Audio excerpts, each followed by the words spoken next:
टिंग टिंग टिंग। अरे ये क्या, झोपड़ी में आग लग गई बाबू भाई की।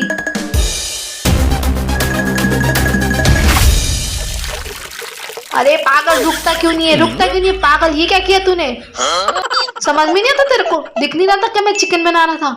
अरे बाबू भाई मुझे पता नहीं था कि तू चिकन बनाते। अरे कोई बात नहीं बाबू भाई, चल मेरे साथ दारू पार्टी करते हैं, ठीक है।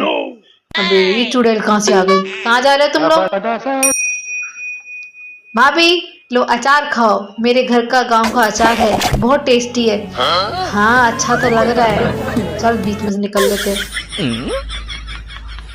और कमीनों कहाँ जा रहे थे? तुम सोच रहे कि मैं भूल गई? मैं तोड़ूंगी अच्छे से, ये लो।